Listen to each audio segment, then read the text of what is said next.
Assalamualaikum warahmatullahi wabarakatuh. Welcome to Hyuyin Channel. Seperti biasa, Mimin akan menceritakan kisah kepahlawanan Chu Xingyun dalam anime Spirit Sword Sofrek. Selamat menyaksikan. Alasan yang diingatkan Gao Pengyi dan Jian He adalah untuk tidak menghentikan ini. Sebagai gantinya, ia membantu Zhu Hengyu menganalisis berbagai hal dengan lebih komprehensif dan lebih spesifik. Begitu Zhu Hengyu membuat keputusan, mereka tidak bisa mengatakan apa-apa. Adapun kepala desa tua dan Tianji Liuji, mereka benar-benar mempertimbangkan banyak hal.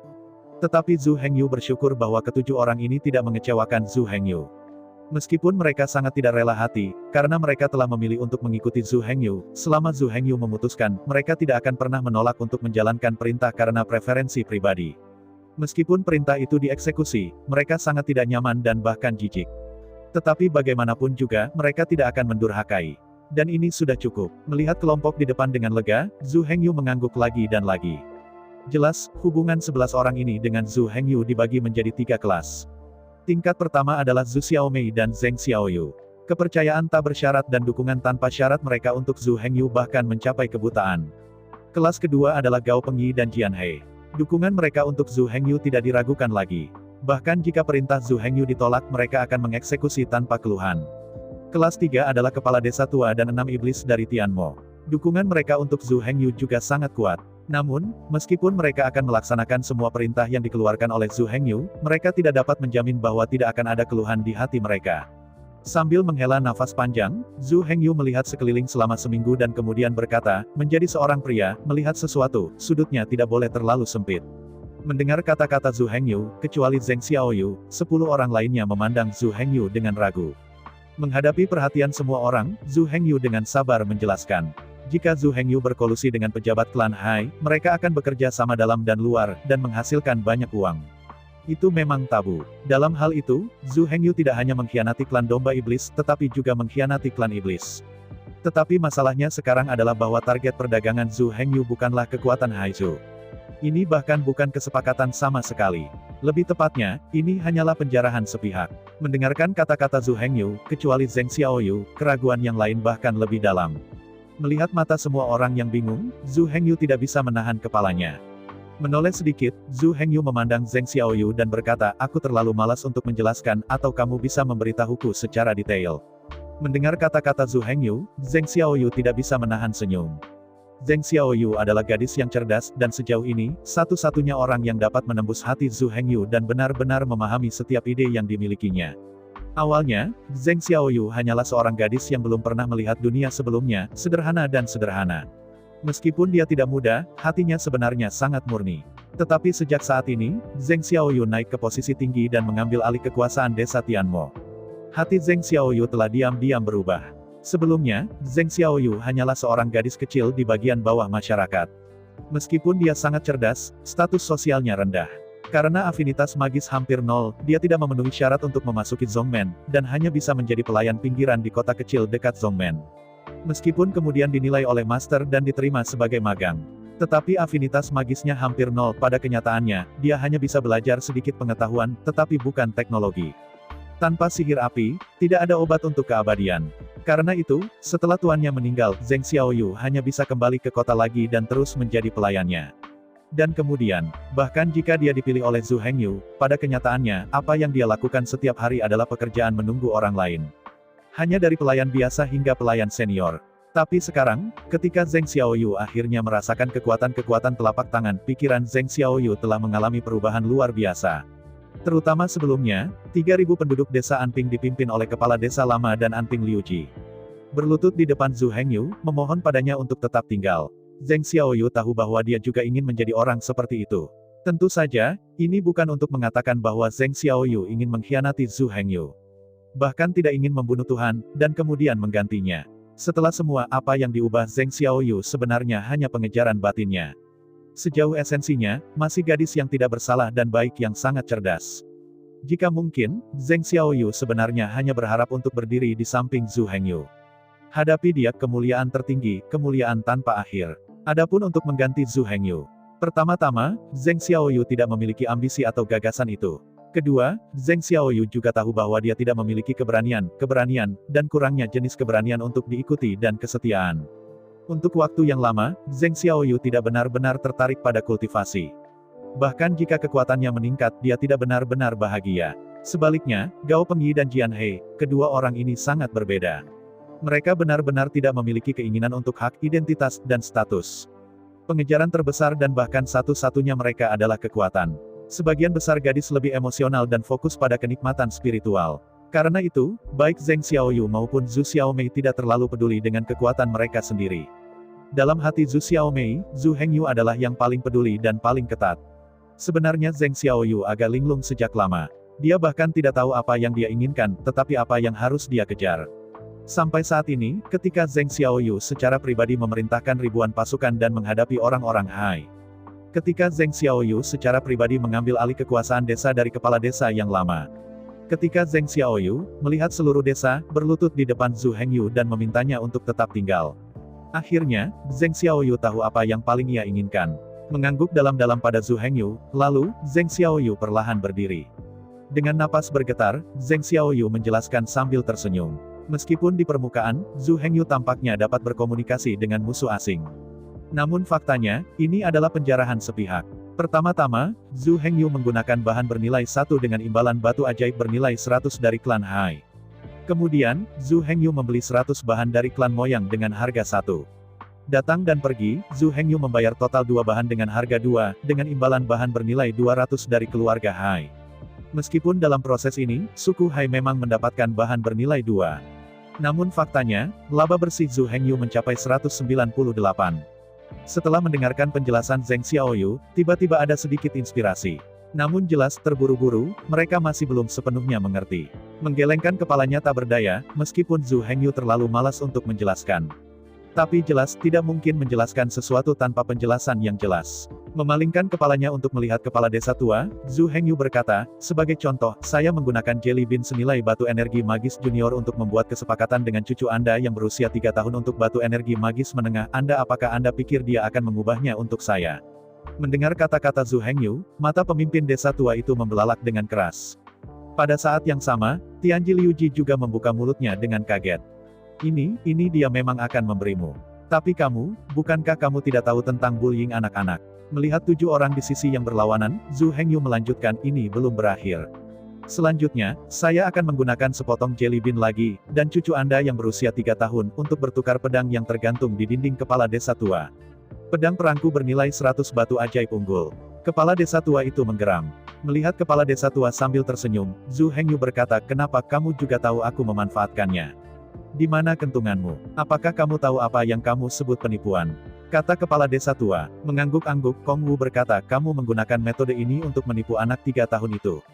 Berubah menjadi orang normal. Kamu tidak bisa mengubahnya untukmu. Melihat kepala desa tua dan Kong Wu, Zhu Hengyu mengangkat bahu dan berkata, bukankah ini kesepakatan dengan klan Hai? Di antara kata-kata itu, Zhu Hengyu menggelengkan kepalanya sambil menghela nafas dan tersenyum pahit, kamu tidak bisa membiarkan aku menipu cucumu.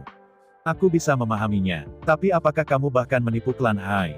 Mendengar kata-kata Zhu Hengyu, semua orang tiba-tiba menyadari. Tidak ada penipuan antara dua ras yang bermusuhan. Lebih tepatnya, ini disebut strategi, ini disebut taktik, ini disebut strategi. Dalam apa yang disebut perencanaan strategis, memenangkan 1000 mil jauhnya, ini sebenarnya adalah strategi. Sebagai seorang prajurit klan iblis, semua orang seharusnya tidak mempertimbangkan pertanyaan moral, tetapi bagaimana meningkatkan kekuatan dan kekuatan klan iblis. Pada saat yang sama, kita juga harus menemukan cara untuk melemahkan kekuatan dan kekuatan kewarganegaraan Hai. Trik Zhu Hengyu, bagaimanapun, terjadi pada saat yang bersamaan. Setelah saluran perdagangan ini dibuka, kekuatan dan kekuatan klan Moyang akan meningkat dengan cepat. Latar belakang dan akumulasi keluarga ular laut akan cepat berkurang. Secara keseluruhan, seperti kata Zhu Hengyu, dia tidak benar-benar ingin berurusan dengan keluarga ular laut. Bahkan, dia merampok dan menjarah. Melihat ekspresi gembira kepala desa tua dan Tianji Liuji, Zhu Hengyu berkata, bagaimana? Sekarang saya ingin tahu, apakah Anda yakin ingin menentang bisnis ini? Melawan. Menghadapi pertanyaan Zhu Hengyu, kepala desa tua itu mengambil beberapa tembakan dan berteriak, siapa yang menentangnya? Berdiri dan biarkan aku melihat, saya pikir siapa yang begitu berani dan berani menentang plot seperti itu. Siapapun yang menentang hal baik seperti itu adalah pendosa dari ras domba iblis. Kong Wu juga berteriak. Zhu Hengyu tidak bisa menahan tawa ketika dia melihat kepala desa tua dan bagaimana 6 dewa iblis terlihat. Tanpa pertimbangan yang komprehensif, bagaimana mungkin Zhu Hengyu dengan cepat mengusulkan gagasan ini? Zhu Hengyu percaya bahwa selama semua orang memahami kebenaran, tidak akan ada yang keberatan. Karena tidak ada kebencian antara desa Anping dan kebangsaan Hai. Karena itu, mereka berharap lebih dari siapapun untuk merampas materi dan kekayaan rakyat Hai. Jika memungkinkan, mereka berharap untuk membunuh, membakar, dan mencuri semua klan laut. Singkatnya, perdagangan gratis, tetapi jika dijarah, tentu saja akan lebih menguntungkan. Tidak ada yang bisa berhenti. Karena setiap orang tidak memiliki pendapat, Zhu Hengyu tidak lagi menunda, lakukan saja. Kepala desa yang lama mengambil semua tabungan di desa sebagai dana awal. Buat yang besar jika Anda ingin melakukannya. Jika Anda ingin meraihnya, ambil yang kejam. Di laut yang tenang, lapisan tipis kabut naik, dan bulan di langit menjadi kabur.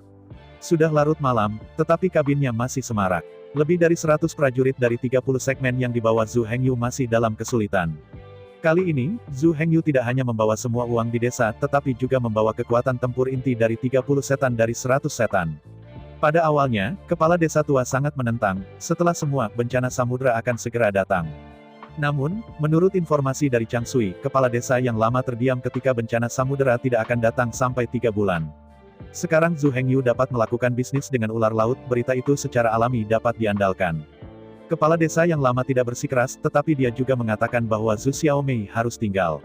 Untuk ini, Zhu Hengyu tidak punya pendapat dan dia tidak ingin Zhu Xiaomei bolak-balik. Dan tidak dapat disangkal bahwa akan ada beberapa kelompok kecil pasukan yang menyerang desa. Jadi pada akhirnya Zhu Hengyu setuju dengan usulan Zhu Xiaomei untuk tinggal. Tapi hanya Zhu Xiaomei yang tersisa, dan Zhu Hengyu tidak nyaman. Jadi Gao Pengyi dan Jian He juga secara logis tertinggal untuk melindungi Zhu Xiaomei. Setelah semuanya berubah, mereka juga dapat melindungi Zhu Xiaomei dari pengepungan. Jadi saat ini saat melaut, Zhu Hengyu hanya membawa Zheng Xiaoyu. Awalnya, bahkan Zheng Xiaoyu tidak harus membawanya. Tetapi pada saat ini, Zheng Xiaoyu telah secara resmi mengambil alih hak-hak desa Tianmo. Jika dia tinggal di sana, itu akan menyebabkan kebingungan. Tidak peduli seberapa pintar Zheng Xiaoyu, pengalaman dan pengalamannya terlalu sedikit. Dia ingin mengelola sebuah desa besar dengan lebih dari 3.000 orang, tetapi dia masih agak tidak berdaya. Setelah Zheng Xiaoyu tinggal di desa, tanyakan. Haruskah semua orang mendengarkan kepala desa yang lama, atau haruskah mereka mendengarkan Zheng Xiaoyu? Mendengarkan kepala desa tua, prestise tim setan surgawi mungkin rusak. Jika Anda mendengarkan Zheng Xiaoyu, dia tidak memiliki pengalaman, dan kemampuan seperti itu untuk saat ini. Oleh karena itu, satu-satunya cara adalah mengambil Zheng Xiaoyu. Adapun segala sesuatu di desa iblis, kepala desa tua dan 6 iblis Tianmo bertanggung jawab penuh. Dan yang paling penting adalah pihak Zhu Hengyu benar-benar membutuhkan penolong untuk membantunya memeriksa dan mengisi lowongan kapan saja. Bila perlu, ia bahkan harus berdiri sendiri dan menggantikan Zhu Hengyu untuk menyelesaikan beberapa tugas penting. Melihat seluruh tim iblis, hanya Zheng Xiaoyu yang memiliki kemampuan ini. Mengingat apa yang terjadi pada hari-hari ini, Zhu Hengyu sedikit mengernyit, tampak jauh, dan berpikir banyak. Saat itu, sebuah suara tiba-tiba terdengar dari belakangnya. Pemuda itu khawatir. Suara ini tidak ada orang lain, itu adalah Zheng Xiaoyu yang seharusnya beristirahat di kamar. Zhu Hengyu secara alami tahu, jadi dia bahkan tidak mengembalikan kepalanya, masih memperhatikan malam yang dalam. Tentu saja dia memiliki sesuatu yang perlu dikhawatirkan. Sebuah desa iblis besar diletakkan di tangannya, dan ada terlalu banyak tempat yang perlu dia khawatirkan. Selain hal-hal di desa Demon Village, ia juga harus mempertimbangkan urusan tentara. Ada juga air ular laut ular biru, yang juga merupakan bidak catur yang penting. Di masa depan, kita akan menghadapi Su Ziyun. Hal-hal ini mengharuskan dia untuk membuat rencana tertentu terlebih dahulu. Namun, hal-hal ini tidak terburu-buru, dan yang paling mengkhawatirkan Zhu Hengyu sekarang adalah perencanaan desa Tianmo. Karena serangan ular laut di desa Tianmo, perencanaan di desa ini sangat kacau. Ini menyebabkan penduduk desa membuang waktu mereka dari rumah mereka untuk membela musuh-musuh mereka di tembok kota. Mereka yang perlu berbalik di gang-gang dan dapat mencapai garis pertama. Jelas, ini bukan yang ingin dilihat Zhu Hengyu. Selain itu, Zhu Hengyu tampak tidak nyaman dengan pengaturan kacau ini. Oleh karena itu, Zhu Hengyu memutuskan untuk merencanakan kembali desa Tianmo untuk mendapatkan uang pertama yang diperolehnya. Dalam visi awal Zhu Hengyu, dia akan menghancurkan seluruh rumah desa iblis. Setelah pembongkaran, semua bangunan di desa Tianmo harus diatur sesuai dengan jalan Wanbao, moyang Jianzong. Arai kuno itu membawa banyak bantuan ke Zhu Hengyu. Jadi dia ingin membuat desa Tianmo menjadi pengaturan seperti itu, membentuk sebuah arai kuno energi magis. Meskipun perencanaan ulang desa Tianmo adalah proyek besar yang menghabiskan banyak tenaga dan sumber daya keuangan. Tapi itu tidak bisa didasarkan pada manfaat jangka pendek. Selama formasi kuno ini selesai, itu akan menyebabkan perubahan kualitatif di seluruh desa iblis. Semua orang akan mendapat manfaat dari arai kuno. Bahkan anak-anak yang mereka lahirkan umumnya akan memiliki bakat yang lebih tinggi daripada anak-anak dari tempat lain. Ini adalah hal yang jauh jangkauannya. Untuk pengembangan desa Tianmo, ia harus melakukannya. Adapun peraturan desa Tianmo, Zhu Hengyu juga berbicara dengan kepala desa tua. Kepala desa tua dengan tegas menyetujui semua proposal Zhu Hengyu. Sekarang kepala desa tua sudah menemukan jawabannya, karena dia telah mengikuti Zhu Hengyu, biarkan Zhu Hengyu pergi. Dia hanya perlu mengikuti Zhu Hengyu dan memberinya dukungan terbesar. Saat kabut di laut semakin besar dan besar, angin juga semakin besar. Angin laut yang lembab bertiup di tubuhnya, yang sangat tidak nyaman, jadi Zhu Hengyu berbalik, bersiap untuk membiarkan Zheng Xiaoyu pergi ke kamarnya untuk berbicara. Zheng Xiaoyu, seorang wanita pintar, datang ke Zhu Hengyu di tengah malam. Pasti ada sesuatu yang sangat penting. Kamar Zhu Hengyu secara alami adalah tempat terbaik di seluruh kapal. Perlu disebutkan bahwa desa Tianmu telah melakukan bisnis sepanjang tahun, dan tentu saja ada kapal barang.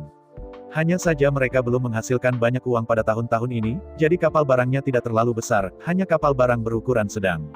Menurut penilaian awal Zhu Hengyu, kapal kargo ini dapat menampung 5 atau 600 orang. Tidak sedikit, tidak banyak. Untungnya, Zhu Hengyu memiliki cincin dimensional. Kalau tidak, kali ini dan lagi, sebenarnya tidak bisa menampung banyak barang. Justru karena Zhu Hengyu memiliki cincin dimensi sehingga dia berani membawa begitu banyak orang. Namun, desa Anping telah berjuang selama bertahun-tahun, sehingga akumulasi uang tidak banyak. Setelah bertahun-tahun akumulasi perdagangan, mereka hanya menyelamatkan lebih dari 30.000 batu ajaib unggul. Lebih dari 30.000 batu energi magis tingkat tinggi dapat ditukar dengan lebih dari 300 juta batu energi magis tingkat rendah. Jumlah ini terlihat menakutkan. Namun faktanya, ini sudah desa Anping, yang telah mengakumulasi total aset selama puluhan juta tahun. Untuk menumpas insiden terakhir, Su Ziyun memberi Zhu Hengyu 10.000 batu energi sihir unggul. Jadi batu energi magis ini benar-benar tidak banyak. Terus terang, masing-masing dari 9 desa di Pulau Xiaoyang lebih kaya daripada desa Tianmo. Ini juga menunjukkan dari sisi berapa banyak ras ular laut akan dilecehkan oleh Pulau Tianmo setiap tahun. Setiap pertempuran adalah konsumsi besar desa Tianmo. Tetapi semua ini telah berubah dengan kedatangan Zhu Hengyu. Sekarang apa yang harus mereka lakukan adalah langkah pertama dalam menghasilkan uang. Setelah kembali ke kamarnya, Zheng Xiaoyu juga mengikuti. Zheng Xiaoyu secara alami menyalakan lilin untuk Zhu Hengyu dan menuangkan secangkir teh panas padanya. Setelah menyesap teh panas, Zhu Hengyu menarik pikirannya dan menatap Zheng Xiaoyu. Dari perspektif ini, Zhu Hengyu hampir menyemburkan teh panas di mulutnya. Saya tidak melihat dengan jelas sebelumnya. Sekarang lilin menyala di rumah, Zhu Hengyu akhirnya melihatnya dengan jelas dari jarak dekat. Zheng Xiaoyu mengenakan gaun kasa hari ini, yang sekilas bukan yang biasa dikenakan Zheng Xiaoyu. Jelas, ketika dia berbaring di tempat tidur dan beristirahat, dia tiba-tiba memikirkan sesuatu dan bergegas untuk datang ke Zhu Hengyu untuk melapor. Sebelum kabut tebal di laut, kain tipis itu juga basah oleh embun. Pada saat ini, gaun kasa tipis melekat pada tubuh Zheng Xiaoyu, dan sosok langsingnya benar-benar disajikan di depan Zhu Hengyu. Penampilan Zheng Xiaoyu tidak sebagus Si Yue, tapi itu tidak akan terlalu rendah. Lebih objektif, Zheng Xiaoyu dan Si Yue sangat cantik, hanya tipe yang berbeda. Si Yue cantik dan cantik. Dan Zheng Xiaoyu menawan dan seksi. Terutama dalam hal angka, Zheng Xiaoyu jauh lebih panas daripada Si Yue. Si Yue adalah wanita kurus dan lemah. Dan Zheng Xiaoyu milik gadis yang lebih simetris, sedikit montok, jauh lebih gemuk dari Si Yue. Melihat sosok Zheng Xiaoyu yang anggun, Zhu Hengyu tidak bisa membantu tetapi melebarkan matanya. Setelah menyajikan teh untuk Zhu Hengyu, Zheng Xiaoyu juga duduk. Zhu Hengyu tidak memiliki banyak aturan, meskipun Zheng Xiaoyu, Jian He dan Gao Pengyi adalah pelayannya, Zhu Hengyu tidak pernah menetapkan aturan untuk mereka. Semua orang lebih santai di depan Zhu Hengyu, tanpa perintah Zhu Hengyu, mereka akan duduk sendiri. Setelah duduk, Zheng Xiaoyu juga menemukan mata aneh Zhu Hengyu. Baru kemudian dia menyadari bahwa kasa di tubuhnya benar-benar basah oleh embun. Merasakan tatapan Zhu Hengyu, wajah cantik Zheng Xiaoyu langsung memerah. Mengayunkan cahaya lilin redup. Ruang kecil. Seorang pria kesepian dan seorang janda, satu dengan pakaian tipis dan satu dengan mata berapi-api. Suasana aneh mulai merasuki ruangan itu. Wajah Zheng Xiaoyu memerah, dan dia sangat panik. Pada saat ini, jika Anda berganti ke orang lain, bahkan jika Zheng Xiaoyu tidak membunuhnya, dia pasti akan menggali matanya. Tapi sebagai pelayan Zhu Hengyu, Zheng Xiaoyu tidak berani memarahi. Hati Zheng Xiaoyu sangat rumit sekarang, dengan sedikit rasa malu, sedikit panik, sedikit ketakutan, dan sedikit harapan. Emosi kompleks ini terjalin dalam hati Zheng Xiaoyu, membuatnya bertanya-tanya apa yang harus dilakukan. Dan Zhu Hengyu di sisi lain sangat langsung, hanya menatap lurus. Seperti kata pepatah, semua orang menyukai keindahan. Zhu Hengyu sekarang menikmati keindahan. Setelah waktu yang lama, Zheng Xiaoyu tidak tahan atmosfer dan batuk pelan. Dengan batuk ini, Zhu Hengyu akhirnya pulih dan menyentuh hidungnya dengan canggung. Benar, ada apa denganmu? Zhu Hengyu juga merasa bahwa penampilannya berlebihan, jadi dia buru-buru bersembunyi. Hanya saja Zheng Xiaoyu masih memerah dan tidak berbicara. Zhu Hengyu bereaksi, dan dengan cepat mengambil mantel dan menaruhnya di Zheng Xiaoyu. Setelah mantel itu dipasang, Zheng Xiaoyu perlahan pulih. Tapi pipinya masih merah. Pada saat ini, suasananya menjadi sedikit canggung. Zhu Hengyu harus minum teh untuk menyembunyikan rasa malu ini. Tapi teh di mangkuk tehnya sudah selesai, jadi dia hanya bisa meminumnya saat ini. Melihat penampilan lucu Zhu Hengyu, Zheng Xiaoyu tertawa sekaligus. Menonton Zheng Xiaoyu tersenyum, Zhu Hengyu juga menyentuh bagian belakang kepala. Zheng Xiaoyu berdiri dan sekali lagi menyajikan secangkir teh untuk Zhu Hengyu. Setelah duduk lagi, Zheng Xiaoyu akhirnya kembali ke penampilan sebelumnya. Menarik mantel yang dikenakan Zhu Hengyu untuknya, Zheng Xiaoyu berkata dengan ringan. Nak, aku hanya memikirkan cara untuk mendapatkan lebih banyak eksploitasi militer. Ketika Zheng Xiaoyu mengatakan ini, Zhu Hengyu tiba-tiba membangkitkan minat. Suasana aneh akhirnya menghilang dan mengembalikan cara normal untuk bergaul. Katakan, bagaimana menurutmu? Setelah Zhu Hengyu menyesap teh, dia memandang Zheng Xiaoyu. Menghadapi perintah Zhu Hengyu, Zheng Xiaoyu merenung sejenak, lalu berkata dengan lembut. Tepat sebelum tidur, Zheng Xiaoyu menemukan celah sambil berpikir sebelum tidur. Sekte Pedang Setan menetapkan, setelah berakhirnya bencana laut tahun ini, desa dapat memperoleh kekuatan perang untuk setiap penduduk desa yang memelihara penduduk desa. Tetapi Zhongmen tidak menetapkan berapa banyak penduduk desa yang harus berada di desa. Dan Zhongmen tidak pernah membatasi jumlah orang di desa. Dengan kata lain, Anda dapat pindah dari kota atau desa lain ke desa yang Anda lindungi. Dengan cara ini, ketika bencana lautan berakhir, penduduk desa tidak hanya akan berkurang, tetapi akan meningkat. Mendengar ini, mata Zhu Hengyu cerah seketika. Dia telah sepenuhnya memahami pikiran Zheng Xiaoyu. Selama sejumlah besar penduduk desa pindah ke desa Tianmo, Zhu Hengyu akan dapat memperoleh poin pertempuran dengan mudah. Tetapi banyak hal yang tidak sesederhana itu. Yang pertama adalah mengapa Moyang Jianzong tidak menemukan celah ini. Zhu Hengyu tidak percaya pada generasi pedang domba ajaib, dan tidak ada yang menemukan celah ini. Yang kedua adalah mengapa orang lain belum menemukan kerentanan ini. Orang pintar seperti Zheng Xiaoyu belum tahu berapa banyak sejak zaman kuno.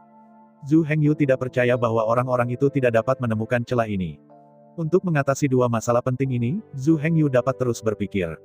Kalau tidak begitu Anda melanggar aturan sekte, atau menyentuh beberapa hal sensitif, itu tidak baik. Zhu Hengyu pertama-tama harus memastikan bahwa An secara teratur memperoleh poin pertempuran ini, dan tidak akan menyebabkan serangkaian reaksi berantai karena metode ini. Zheng Xiaoyu memikirkan hal ini sejak lama dan menemukan jawaban untuk Zhu Hengyu. Ketika Zheng Xiaoyu muncul dengan celah ini di tempat tidur, dia membandingkan informasi yang terekam dalam benaknya. Setelah beberapa analisis dan setelah menentukan bahwa tidak ada masalah, dia datang ke Zhu Hengyu untuk melapor. Zheng Xiaoyu telah membaca manual tentara Zhongmen, dan menurut ingatannya, tidak ada catatan masalah seperti itu. Mungkin Zhongmen telah melupakan masalah ini, tetapi jelas spekulasi ini tidak dapat dipastikan. Setelah analisis Zheng Xiaoyu, mungkin ada dua poin bagi Zhongmen untuk mengabaikan ini. Poin pertama adalah bahwa penghuni hanya mencari stabilitas dan tidak akan meninggalkan kampung halamannya ketika mereka diam, dan pindah ke tempat lain. Dan leluhur mereka tinggal di sana selama beberapa generasi, dan tidak ingin pindah dari perairan tempat leluhur tinggal.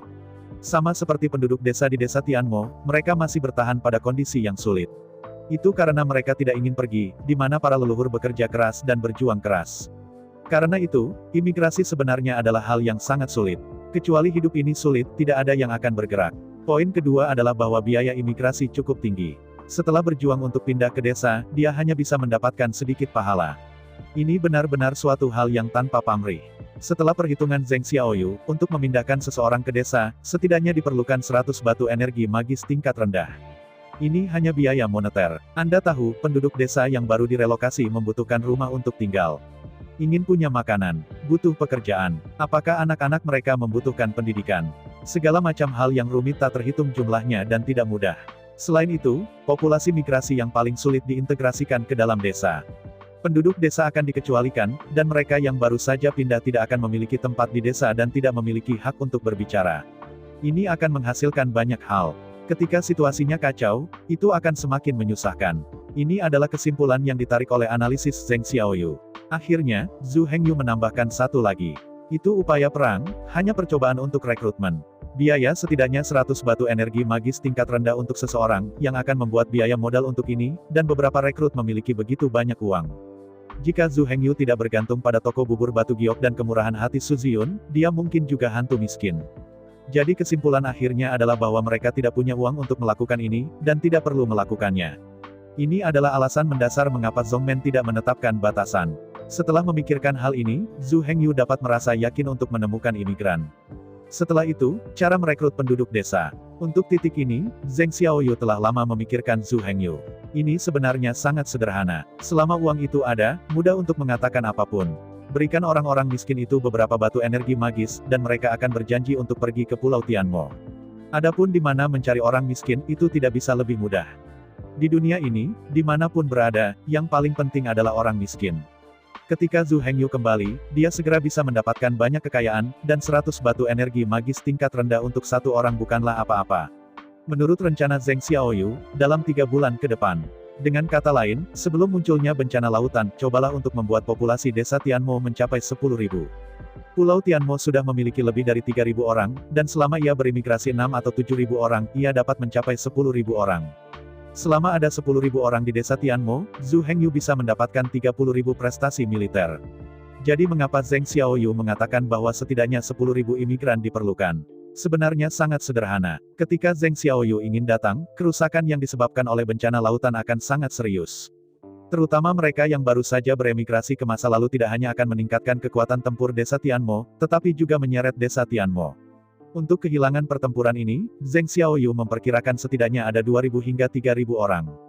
Karena itu, sangat penting untuk menimbun beberapa imigran untuk mendapatkan kekuatan perang yang cukup.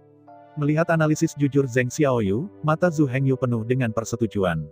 Setiap poin yang dikatakan Zheng Xiaoyu dapat diucapkan di dalam hatinya.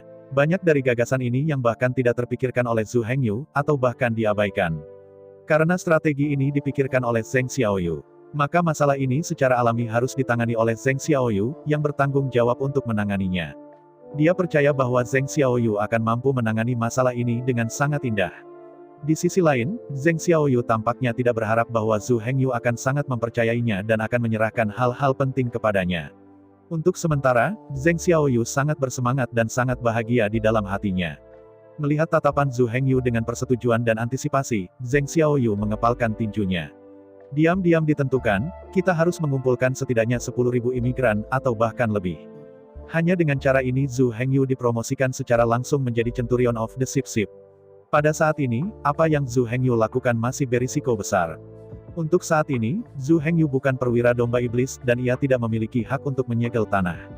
Dengan kata lain, jika Zhu Hengyu tidak mendapatkan lebih dari 30.000 prestasi militer, mungkin saja semua yang dilakukannya dengan sia-sia dibuat sia-sia.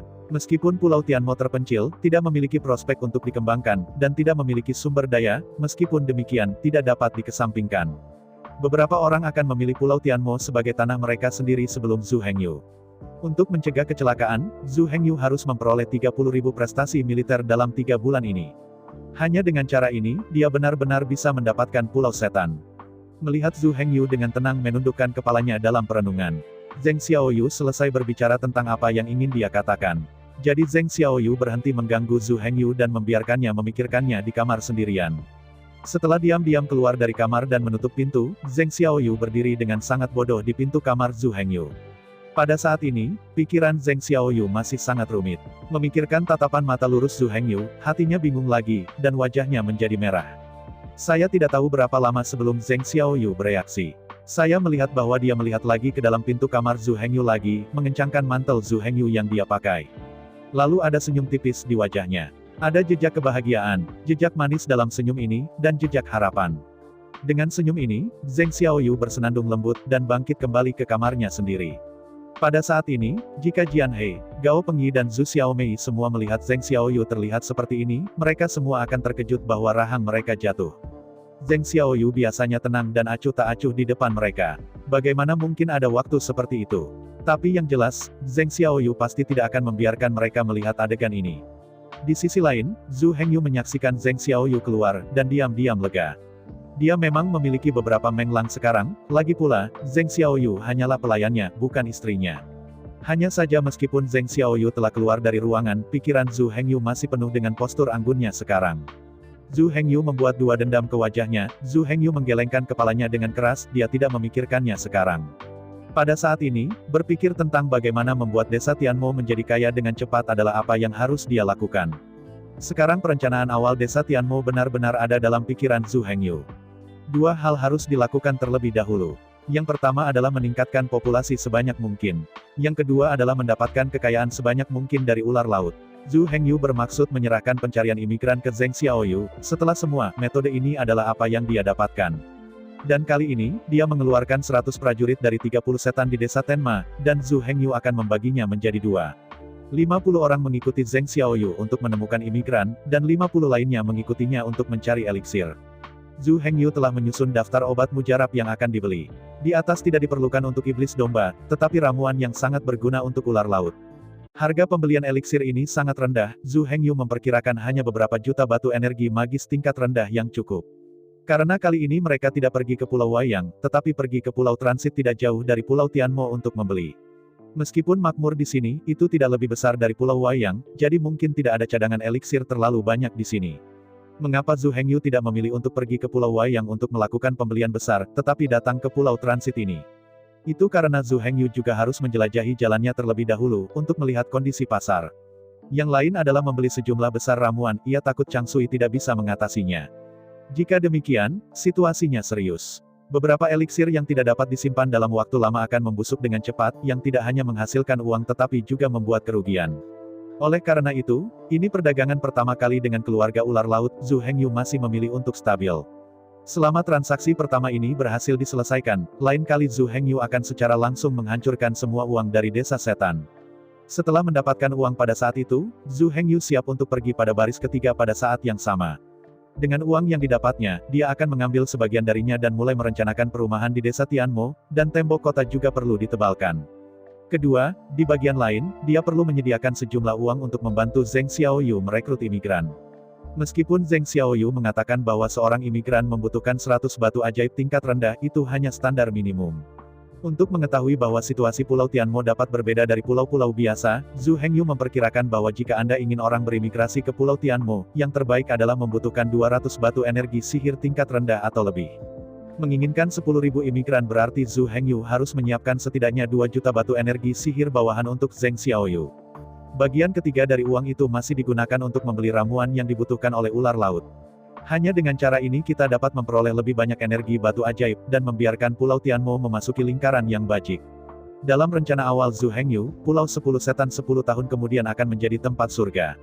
Pada saat itu, setelah 10 tahun berdagang dengan keluarga ular laut, kekayaan Pulau Tenma akan mencapai tingkat yang luar biasa. Namun, untuk memblokir berita, mungkin ada beberapa karakter khusus, seperti Kepala Desa Lama dan Tianji Liuji. Semua orang hanya akan membiarkan, bukan melepaskan. Karena selama Anda memasuki Pulau Setan, Anda pasti akan tahu bahwa mereka berurusan dengan klan ular laut. Meskipun ini bukan masalahnya, masih mengundang investigasi orang-orang baik. Jika bocor pada waktu itu, tidak hanya Pulau Setan Surga akan dihancurkan, tetapi Zhu Hengyu juga akan tertekuk untuk mengkhianati topi iblis. Pada saat itu, keadaan menjadi tidak teratur. Untuk memblokir berita itu dengan lebih ketat, Zhu Hengyu memutuskan bahwa semua penduduk desa tidak diizinkan keluar dari Pulau Tianmo setengah langkah kecuali untuk 100 prajurit yang dibeli dari bagian ke-30. Penduduk desa yang beremigrasi nanti perlu melakukan hal yang sama. Namun, selama hidup makmur, penduduk desa sebenarnya tidak peduli apakah mereka bisa pergi ke Pulau Tianmo. Sama seperti Kepala Desa Lama, bukankah dia tinggal di desa Anping seumur hidup? Faktanya, sebagian besar penduduk desa berpikiran seperti itu, cukup tinggal di desa seumur hidup. Ada sangat sedikit orang yang bisa memikirkan Zhu Hengyu. Zhu Hengyu hampir merencanakan segalanya, sekarang dia hanya menunggu langkah pertama untuk membeli eliksir. Pulau transit ini disebut Pulau Haihui. Pulau Haihui tidak terlalu besar, tetapi tidak kecil sebagai pulau transit untuk perdagangan maritim. Pulau ini kira-kira seukuran Pulau Xiaoyang, dan memiliki jangkauan lebih dari 900 km. Namun, tidak banyak desa di Pulau Haihui ini. Hanya ada satu kota besar di pulau itu, kota ini disebut kota Haihui. Karena pulau ini adalah pulau transit yang penting, pulau ini juga dikirim oleh Sekte Pedang Iblis Domba untuk menjaga murid senior. Ini dilakukan untuk memastikan perdagangan maritim normal. Karena itu, Pulau Haihui adalah pulau yang relatif aman dibandingkan dengan pulau-pulau lain, sehingga penduduk pulau ini sangat besar. Menurut informasi yang ditanyakan oleh Zhu Hengyu sebelumnya, ia tahu bahwa seluruh Pulau Haihui memiliki lebih dari 100.000 orang. Area yang sama di Pulau Xiaoyang memiliki kurang dari 20.000 orang. Jadi keselamatan adalah standar yang sangat penting. Standar ini sama-sama berguna di Treasure Island. Hanya ketika keamanan Pulau Tenma dijamin, seseorang dapat memilih untuk pindah ke sana. Tapi ini bukan satu-satunya standar. Hal lain adalah uang. Seperti kata pepatah, sepotong batu energi magis dapat mengalahkan seorang pahlawan. Hanya jika ada cukup uang, banyak orang secara alami akan memilih untuk pindah. Khususnya di Pulau Haihui ini, menurut pemahaman Zhu Hengyu sebelumnya, semua kekayaan di Pulau Haihui ini diselimuti oleh keluarga besar, sehingga jarak antara si kaya dan si miskin di kota Haihui sangat besar. Keluarga besar bergantung pada mengumpulkan uang sewa untuk dermaga, dan itu adalah pembayaran harian. Setiap orang dengan nama keluarga besar menjalani kehidupan jiniusi. Nama keluarga lainnya di sini adalah orang-orang di bagian bawah. Mereka hanya bisa mengandalkan bekerja untuk kapal dagang atau bekerja untuk keluarga besar ini dan mendapatkan uang untuk memenuhi kebutuhan hidup. Jika itu relatif tidak aman di Pulau Haihui, tidak ada yang akan tinggal di sini. Karena kesenjangan antara si kaya dan si miskin sangat besar, pasti ada orang-orang yang sangat miskin. Ini memberi Zhu Hengyu kesempatan untuk menghabiskan uang untuk membeli imigran. Namun, Zhu Hengyu tidak perlu lagi mempertimbangkan imigrasi, dan siap memberi tanggung jawab penuh kepada Zheng Xiaoyu. Yang harus dipertimbangkan Zhu Hengyu sekarang adalah pengadaan eliksir. Faktanya, semuanya juga sederhana, selama orang-orang di bawah tangan mereka membeli eliksir dalam daftar. Mungkin pembelian semacam ini akan membuat harga pasar ramuan ini lebih tinggi, tetapi tidak akan menjadi terlalu tinggi. Ramuan ajaib yang tidak perlu banyak suku domba iblis, bahkan jika harganya tinggi, itu tidak bisa lebih tinggi dari 50 batu energi sihir tingkat rendah. Jadi Zhu Hengyu tidak khawatir dengan harganya. Keuntungannya sangat tinggi, dan harga pembelian sedikit lebih tinggi, Zhu Hengyu sepenuhnya dapat diterima. Jadi sekarang tampaknya semuanya tersedia hanya untuk angin timur. Tunggu saja mereka pergi ke Shanghai Huidao, dan segera mulai membeli dengan panik. Meskipun Pulau Tianmo tidak jauh dari Pulau Haihui, jarak antar pulau tidak bisa sama dengan di daratan. Selain itu, kecepatan perjalanan perahu di laut tidak secepat kecepatan menunggang kuda darat. Mereka berangkat pada malam hari dan tiba di Pulau Haihui pagi-pagi sekali. Setelah mendarat, Zhu Hengyu pertama menjelaskan beberapa kata kepada semua orang. Maka semua orang siap untuk pergi, siap untuk pergi. Berjalan di kota Haihui yang makmur, Zhu Hengyu menghela nafas dalam hatinya. Meskipun dia berharap bahwa harga docking di pantai Pulau Haihui sangat tinggi, harganya masih sedikit terlalu tinggi. Hanya 1 hari waktu docking, Anda harus menyerahkan batu ajaib menengah. Ketahuilah bahwa sebagian besar pulau berlabuh tanpa batu ajaib. Namun, masuk akal untuk membayar uang itu. Moyang Jianzong mengirim murid-murid senior untuk tinggal di sini sepanjang tahun untuk memastikan keamanan kapal-kapal dagang. Juga wajar untuk mengumpulkan uang sewa. Sebagai murid Moyang Jianzong, Zhu Hengyu juga tidak memiliki hak istimewa, ia juga menyerahkan batu energi magis menengah. Setelah itu, mereka benar-benar berjalan keluar dari pelabuhan dan memasuki Pulau Haihui. Lingkup kota Haihui sangat besar, dan Zhu Hengyu benar-benar terkejut ketika dia melihat tembok kota yang tidak bisa melihat sisi. Menurut catatan, wilayah kota Haihui menempati setengah dari Pulau Haihui, yang berjarak sekitar 450 km. Kisaran ini belum lagi pulau kecil ini, bahkan jika ditempatkan di pulau yang sangat besar di Pulau Wayang, itu juga merupakan kota besar, sehingga akan disebut kota Haihui bukan Haihui desa. Setelah memasuki kota, semua orang bubar. Setengah dari mereka diatur oleh Zheng Xiaoyu untuk pergi ke daerah kumuh itu untuk menemukan orang miskin yang bersedia beremigrasi. Setengah lainnya mengambil daftar ramuan yang diberikan oleh Zhu Hengyu, tersebar langsung, dan mulai membeli ramuan. Semua orang mulai sibuk, tetapi Zhu Hengyu sangat sibuk. Karena tidak ada yang perlu dikhawatirkan. Zheng Xiaoyu ada di sana untuk menemukan imigran, dan membeli eliksir adalah mengumpulkan eliksir atau menghabiskan uang untuk berbagai hal. Mungkinkah angka 30 karakter dari tubuh iblis ini bahkan membutuhkan biaya? Karena tidak ada yang salah, Zhu Hengyu mulai berjalan-jalan di kota besar ini.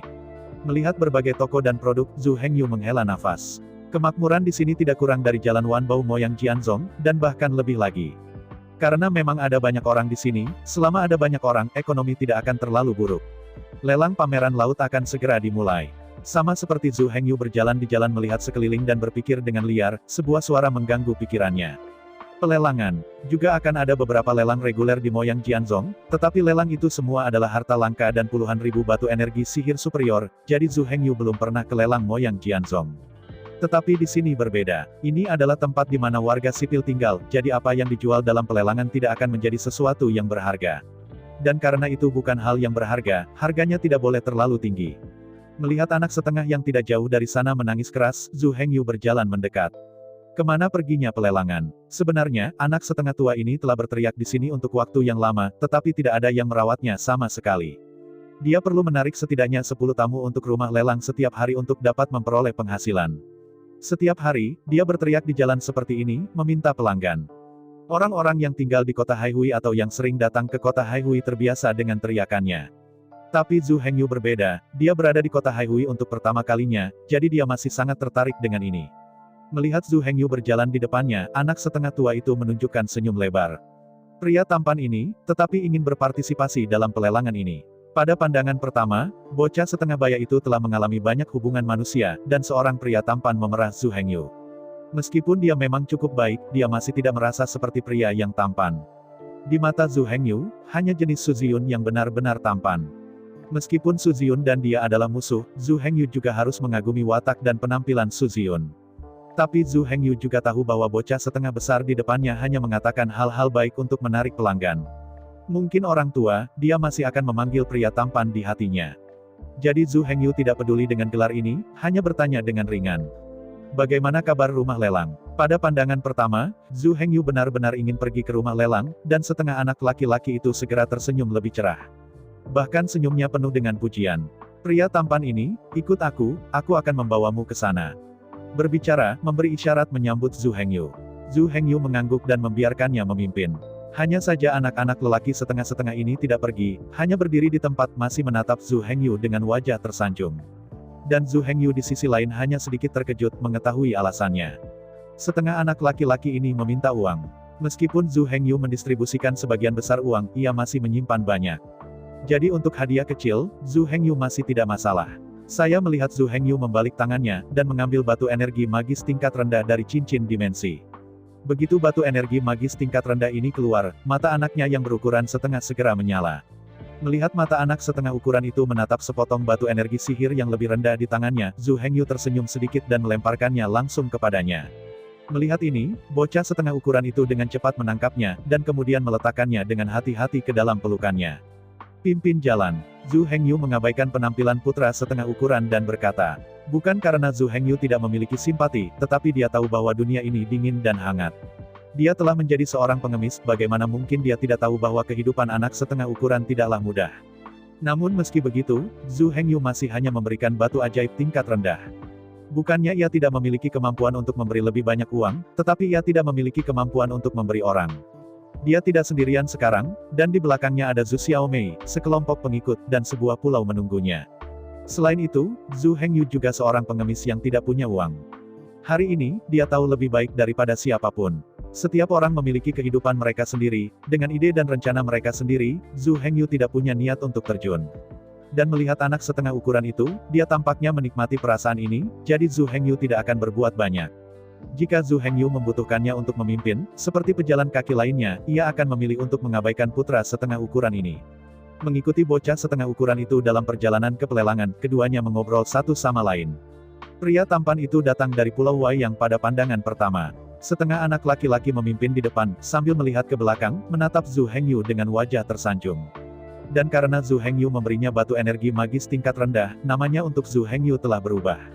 Dari pria tampan, ke pria besar. Zhu Hengyu tidak menganggapnya serius, tidak peduli apa yang dia sebut Zhu Hengyu. Mendengarkan kata-kata setengah anak laki-laki, Zhu Hengyu agak penasaran, dia merasa bahwa tidak ada perbedaan antara pakaiannya saat ini dan yang lainnya di pinggir jalan, tetapi setengah anak laki-laki itu bisa melihat sekilas bahwa dia berasal dari Pulau Wayang. Ini tidak bisa membantu Zhu Hengyu tertarik. Saya ucapkan banyak terima kasih kepada teman-teman yang telah menonton video yang saya tampilkan. Untuk video selanjutnya bisa standby di channel ini. Terima kasih.